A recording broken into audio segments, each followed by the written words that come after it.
another review, and today I'm reviewing one of my favourite video game characters, of course, from Assassin's Creed 2, Assassin's Creed Brotherhood and Assassin's Creed Revelations. It is, of course, Edward Kenway. I'm joking. It's Ezio Auditore Da Firenze. As you can see, here he is. He looks very, very cool in his Revelations attire. He's a very good attire, although I do wish he had a cape. But before I go on to him, of course, have the package.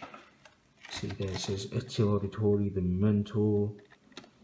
It goes over his accessories, age 17 and up, 38 points of articulation. And then it says Assassin's Creed Revelations, price tag. On the side you just got different pictures of what you can do with the figure. Gear 4 games or something like that, I don't know. 14 plus here, not for. And net it says 17 here, so that's already a bit of a balls up, isn't it? NECA, the other two figures, memory 3, 4, even though these weren't even used in the game. But oh well.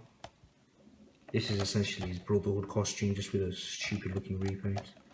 And this looks cool. It's like a Leonardo da Vinci style artwork going on about Ezio. So let's give that a read. 1, 2. Which I like, of course, because Leonardo DiCaprio. Wait, who? Did I say DiCaprio before as well? Oh yeah. Da Vinci. Bloody DiCaprio. Of course, Da Vinci, now I've got it right, plays quite a colossal role in the first game. That being Assassin's Creed 2. If you haven't played it, I'd highly recommend you do. Right then, here we have the figure. And before we go over that, I'll just quickly talk over his accessories. First off, he's got a interchangeable hand here for his left hand. If the camera focuses in on it. It looks nice, you know, you got wrinkles and what have you. It looks a bit dirty, and it's of course designed for his crossbow, which is on the back here. I've cut it here so I can easily slot it on. Some people just stick it in like that, but I tried that and I actually ripped this off, so I had to glue it back on. But no big deal, I fixed it. Anyway, here you can see it looks very, very cool. A bit of brass, the black rope, silver bolts and what have you. Looking very, very nice. It's got like a nice kind of old pattern on it as well. I don't know what it's called, so it looks nice. And as far as holding it goes, if I can get it into his hand, that is. There we go. Oh wait, no, yeah, yes, I got it. There, that's that. And I can just pull this hand out as well. Take the sword out as well, so I can show it you. Just make sure I don't pull this hook blade out with it. There we go. And I've just pulled the wrong bloody hand out. God. Didn't occur to me to check which hand, I just assumed it would be the right one. Oh god, here we go. These hands can be a pain to get out. The hidden blade gets in the way.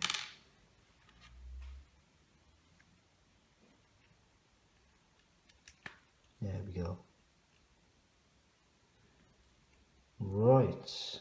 Oh god, now this is in the way.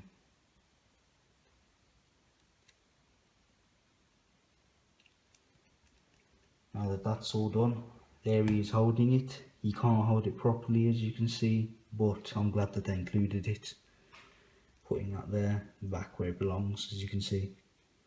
Just sliding it there, because that's pretty much how he had it in the game. I'm just going to change his hand back to the other one because I prefer it more. And just to quickly say, these, oh dear, there goes his hand. The joints I find do have a problem, and that is that they chip off quite easily. Something I will now demonstrate with his crossbow hand. As you can see here, if I bend it, there it is. Because I haven't actually moved this hand at all practically, because I don't use it. I mean, the figure comes with this hand on, from what I can remember, but once again, I never used it. Focus in, please. As you can see, there you go, the paint's coming off there, some on my thumb. So it's quite irritating. It happens on more than just the hand joints. It happens on his elbow joints for starters, which is also annoying. But anyway, moving on, you of course have his sword, which was, I think, the only sword you used in the game because it was a good sword. Very nicely detailed with some nice kind of patterns going down it. It looks very old, worn. Patterns seem a bit more prominent on this side, but oh well. With the other very nice handle, as you can see, it looks very unique. And of course it just slots right in here. Not into a sheath, but oh well. God, I can't get it in. The sword, that is. Anywho, you've got his knife here, which looks very, very nice, as you can see. It's a very nicely detailed when I consider how small it is. But it looks very cool. He holds it nicely. And yep. It's a shame it doesn't stay as nicely in the sheath as God, what is this? There we go. As if you turn it upside down, it will fall right out.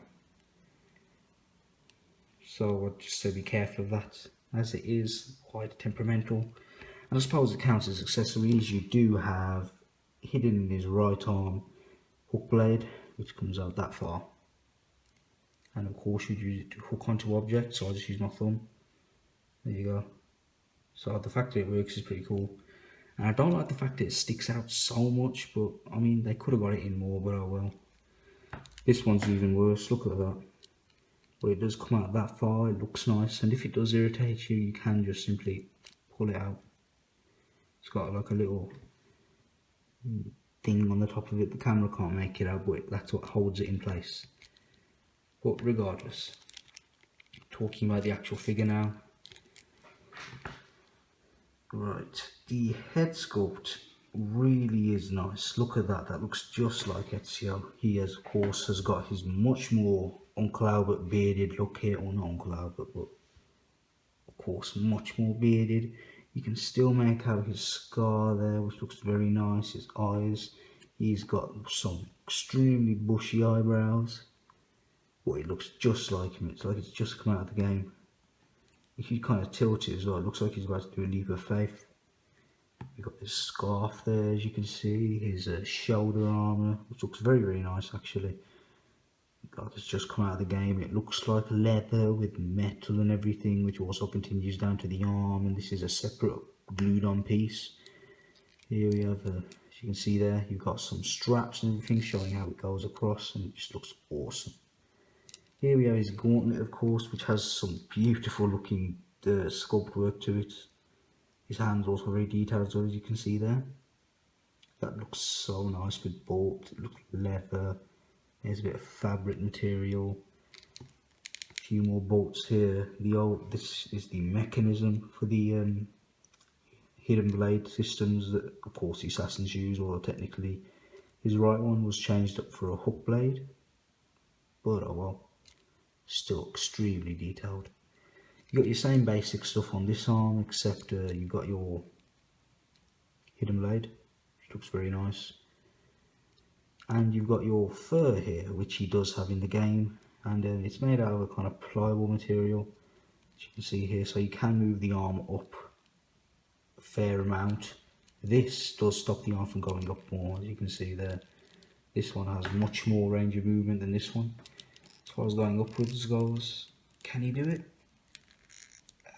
Roughly about that high. Can this one do it? Nope, not at all. But still, doesn't matter. I can sacrifice a bit of articulation for some superb detail. His chest armour looks very nice, as you can see. That shoulder plate kind of carries on here with this under silver thing. You can see it's very nice. You've got some more leather, a strap there. You've got some logo underneath there. I can't remember what logo that is actually. And what's really cool is these are actually, look, they move, these straps here. They're not sculpted on. They're actual individual piece of plastic, so it feels more realistic, similar to his hood, although technically it wouldn't be like this in the game. But oh well, it's for articulation purposes. His overall body, as you can see here, with his belt, utility belt I shall call it, looks very nice, as you can see here. Sheath looks sublime. Just look at that. It looks like it's come right out of a museum. It looks perfect. The nice detail there. Maybe I can show you a better view of the dagger as well. Very nice indeed. It's of course an angle similar to how John Wayne's belts would be in the movies. It's got that beautiful leather look to it. And it's a shame the red paint actually does bleed onto it a bit here, but oh well, what are you going to do? But look at all the different layers you've got here. You've got blue, then leather, then blue, then red. Of course I didn't do it in order going up, but oh well. You've got some of the bolts here which aren't done accurately at all, but oh well. I've only just noticed them myself actually. Turning it over, you've got another one of those issues here. Yep. Just checking to make sure I did mention about the other bit. You've got some red coming through there. Why, I don't know, but once again, not a big deal. As you can see, his strap does come all the way around here. You've got more metal work, bolts, of course moves, so it helps with articulation.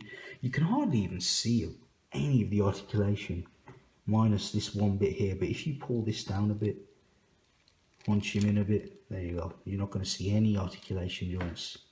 I'll weigh his feet. Oh well. On the back, you've got his hood, which looks very nicely detailed, as you can see there. This figure is just so well detailed. I love it. Here's his fur, which actually looks like real fur as well. Let's cross those, I can take that out. Got a nice pouch, some more leather work on his belt, some silver there. It's probably like a silk, I suppose, because it's a light fabric, I think anyway. The backs of his shoes look very nice. I've just folded his feet up. And you've got this leg arm, I don't know what you call it, but it looks very, very cool. And this is all individual layers. I mean, this red scarf thing is attached to this, but this isn't attached to that. This isn't, this is separate, that is. And the same with the front. As you can see, these are all the separate sections, so it helps with articulation. Although this left leg is hindered quite a lot by the sword, but why wouldn't you display him with his sword anyway? Unless you're having a kind of crouch or something, his dagger's just falling out. So once again, be careful about that.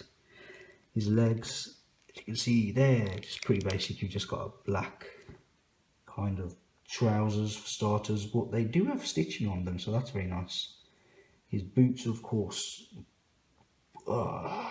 ruined at the back part, because I mean they left that extra space there just so you can have more ankle movement, but oh well. It doesn't move forward at all, as you can see. It does, but slightly, but yeah. Of course, very nicely detailed. It looks like it's real leather. It just looks superb. It really, really does. Right then, talking about the articulation there with his feet, let's move on to his actual articulation. He has got a swivel in the head, which can go literally all the way around, except his it will look a bit unnatural because the hood kind of moves with it, so that won't look particularly right. His arms have, similar to what Play Arts Kai have actually, if I zoom in. They have one of these, it's like a, God, his foot's in the way. There's like a hinge, as you can see there. It brings it out, but what's attached to it is another hinge. So that is just awesome, the fact that NECA included it on this. And I didn't realise that his arm also bends the wrong way as well as the right way. So that's cool. As you can see, it hinges out like that. Probably so I can get more of a kind of, if I zoom out, this looks kind of cool. Like a I'm gonna kill you look. So yeah, it of course hinges as well. It swivels at that joint, it bends down. And the problem with having this joint is that the arm can't go down straight, but if you bend his elbow into a good position, it will look normal. Speaking of his elbow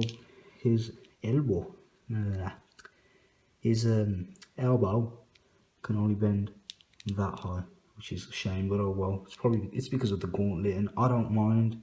Like I said, I don't mind sacrificing articulation as long as it's stupidly detailed like this, or even just well detailed. It bends the other way as well, as you can see. Don't know why, but oh well. It swivels here. You've got a swivel in the hand. You've got a very good ab crunch, as you can see there, which is also hidden. You've got a swivel at the top of the waist here, and at the bottom as well, if I can try and make it to move. I can't, but I know you can. Talking of his leg movement, he's got one of those kind of weird articulation points on his leg, where if his leg isn't positioned in a certain way, he can either have his feet kick forward like that, or if you move him about a bit, which I shall do off camera, it's like you have to twist the ball joint hinge thing that they're attached to the side, so they can then go out to the side like that. And now they can't go forward because of the way the leg's positioned, as you can see there. But oh well. He has a nice double hinge in the knee. There you go. Very nice there. He of course has a swivel at the top of his thigh as well, but I can't show you because of all these layers. You can have him almost like about to jump in the air and kill someone. Looks cool. He swivels at the top of the boot. He doesn't swivel at the foot, but he bends that far forward, that far back, and of course has articulation in his toe, so he can make it out like he's climbing, I suppose. So yeah, 37 points of articulation and a stupid amount of detail. This is amazing. I love NECA. I haven't bought that many of their figures, I know, but this is just superb. I really wish I had the Brotherhood version, and maybe an Auditore, because that looks nice as well. And it's a shame that they don't have the license anymore. Why Ubisoft have given it, or whoever it is that handles that department, has given it to McFarlane, so they can make their, what are they, like 5 inches tall, those figures? And not even that nice, to be honest. I mean, let's be honest. Oh wait, his head just moved up a tiny bit. Oh, that's good. Feels like his head can almost come out. Oh look, he's got a nice detail on his neck as well. Can the camera make it out? Yeah, it can. So yeah, this is a superb figure. It's an obvious, as far as the rating goes, a 10. It's about 7 inches tall, I'd say this figure is. And it is just amazing, it really is. This is the position I have him in, like so. And of course next to him I have another figure who is pretty much in scale with him. But as far as being a detective, well not a detective, a fighter, martial artist goes, I think he would hands down beat him in a fight. It's of course the Dark Knight himself. Comment down below who you think could win, and obviously I think it's Batman, but oh well. 10 out of 10, and if this was of course as detailed as this, I wouldn't mind its poor articulation, but I will. Just superb figure. Anyway, thanks for watching my review, guys. Take care. Requiescat da pace.